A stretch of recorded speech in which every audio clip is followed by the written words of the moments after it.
Good day, everyone. This is Alvin Forsyth here again from Forsyth Services, bringing another video. You can always access all the videos at forsythaccts.com.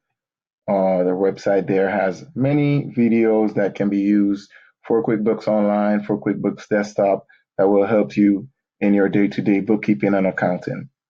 So today we're going to look at sales receipts versus invoices in QuickBooks Online. What we're going to look at is the difference between sales receipts and invoices. We're going to also look at their effect on the accounting equation, assets, liabilities, stockholders' equity, and we're going to see how we're going to create these here in QuickBooks. So firstly, let's look at when a sales receipt is appropriate as opposed to a sales invoice. So sales receipts are appropriate anytime customers they get a good or service that is rendered to them and payment occurs immediately. So let's say, for example, we're looking at Craig's Design and Landscaping Services as usual, our sample company. If a customer goes and they get some landscaping done, they order that service of landscaping. So Craig or one of his employees comes and they do the landscaping for them and the customer pays them immediately, then that would be recorded as a sales receipt because the exchange of the service was met with the payment immediately or at the time that transaction occurred. Whereas an invoice occurs anytime there is a service that was rendered or delivered or a good that was sold and there wasn't an immediate exchange of cash or payment for that good or service. So anytime, let's just use an example. Say for example, this same company. Say for example, a customer goes there and let's say Craig is also selling lawnmowers, and let's say that he sells the lawnmower to a customer.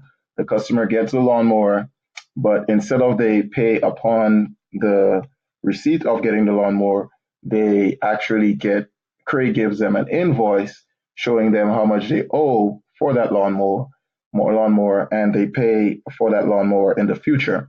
Then an invoice would be necessary there. That way, Craig will know that the customer owes him still for that lawnmower, and that way the customer would know that they owe Craig. So let's look at an example here. So these transaction has to deal with both sales or customers. So you can either access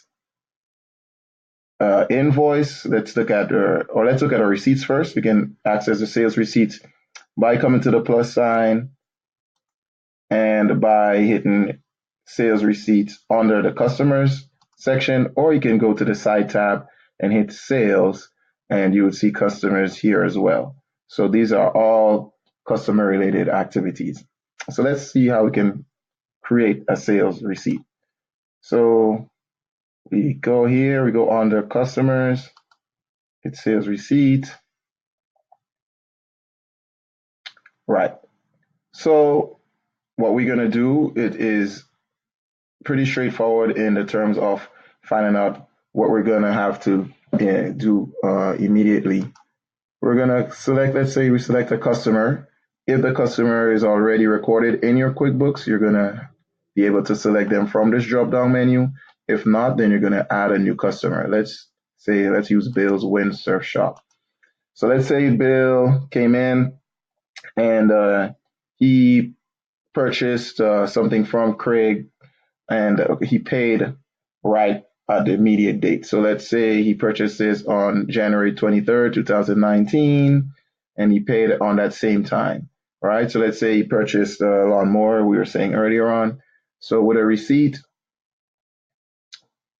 we're going to select the right customer. All his customer information populates, the date that that purchase was made or that sale was made.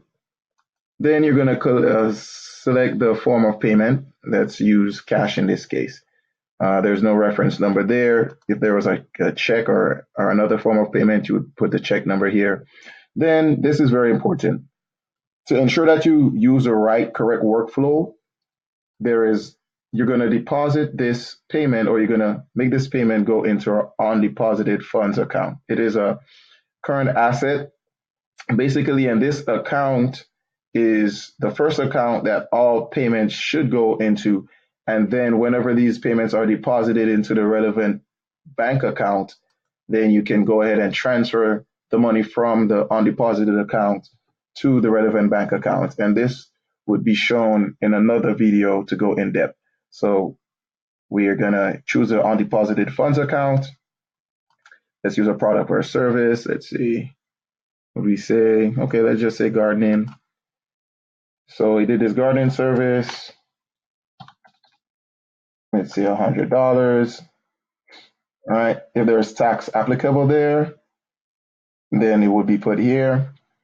You would have your the state that you're in, and you're gonna have the tax rate already preset. So this would usually populate. Let's say California, then the tax rate is already gonna populate, and you're gonna place it in here. If there's any discounts or anything like that, that would be added here as well. So you go ahead, you do up your sales receipt. You already did the gardening service for him, and he's paying you immediately as the service is rendered. You could put a message here if you like, and you can attach the receipt for your books here you can have your source document attached to each transaction. So let's go ahead and let's save this here.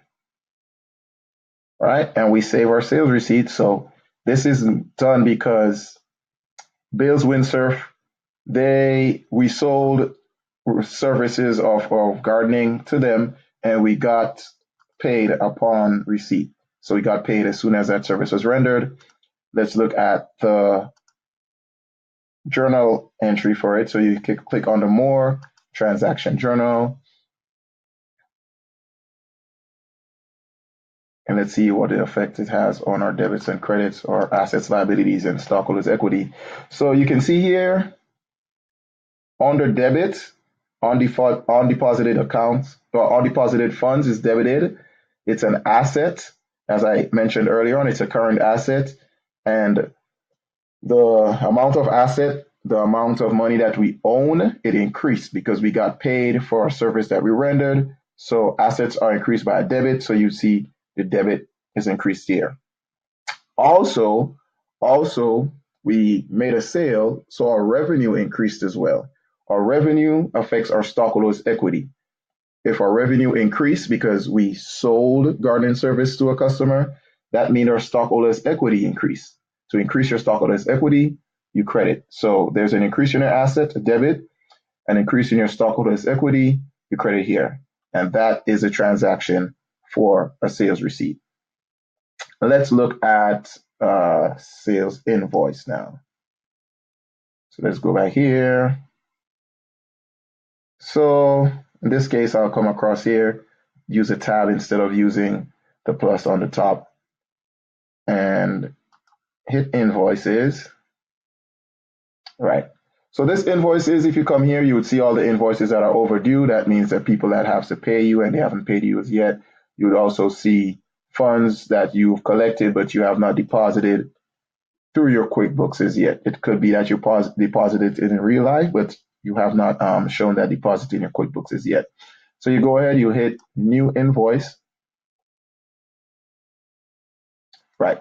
So in this case, you rendered a service or you provided a good, but you did not get paid immediately. You got paid after. So let's say, let me see, Diego Rodriguez. Let's say that's the customer. You select your customer, and let's say that you perform that service for them. Let's just say last on the 18th. So usually some companies do not always provide the invoices immediately. Sometimes they provide the invoices after. So let's say that you perform the service for Diego Rodriguez on the 18th. You have the terms, whatever terms, that's whatever terms you have worked out with your customer. It could be net 30, that's 30 days after the service was rendered or the good was delivered. or it could be net 15, whatever was agreed between you and the customer. So let's say net 30, that's usually the default. Let's say in this case, you installed a landscape design for Diego Rodriguez on I don't know why I take a hard name to pronounce like that. Diego Rodriguez. You installed landscape design on January 18, 2019. He has an agreement with you that he can pay you 30 days after your service was rendered. So he is due to pay you on the 17th of February, but you still want to make sure that you know that he has to pay you. So, and he knows that he has to pay you as well. So then you go ahead and you issue him an invoice. So the rate is already pre-filled here. So the rate came out $50. You're gonna have your message here, and you can go ahead and attach whatever attachment might be necessary here. This is the source documents here. The invoice is actually the source document. You can attach if there was any document related to the installation of the landscape design, you can attach it there or not. And you go ahead, you make sure you have all the relevant information. And in this case, most likely you would go ahead and save and send it to Diego's email address so you can have it accessible and you can see it so you can know that he owes this money to you. In this case, because of the nature of this fictitious company, I'm just going to go ahead and save it here. And we're going to go ahead and look and see what the transaction is going to affect, how it's going to affect our accounting equation. So we go ahead and click transaction journal as we did previously. So if you recognize in this case, there is an asset that increased, the asset of accounts receivable. So accounts receivable is any money that the customer owes you or any money that you own from the customer, but they haven't paid you as yet. So accounts receivable, that means that $50, you really own that $50, but it was not paid to you as yet. It's subject to be paid to you 30 days after the date the service was rendered. So that debit of accounts receivable is shown here, but you also had revenue of $50. You did sell that installation of landscape design. So that means your revenue increased. And as I said previously, your revenue is part of your stockholders' equity. To increase your stockholders' equity, you credit. So in this case, you're going to credit your revenue as well. So there's a debit to your asset account of accounts receivable. Diego Rodriguez is the customer, and you have a credit of $50 to your your sales revenue, and that definitely is how the accounting equation is affected. So that's basically it. The difference between sales receipts and sales invoices. I'm Alvin Forsyth with Forsyth Services. You can always look at more of our videos at our website. You have a great day. Bless up.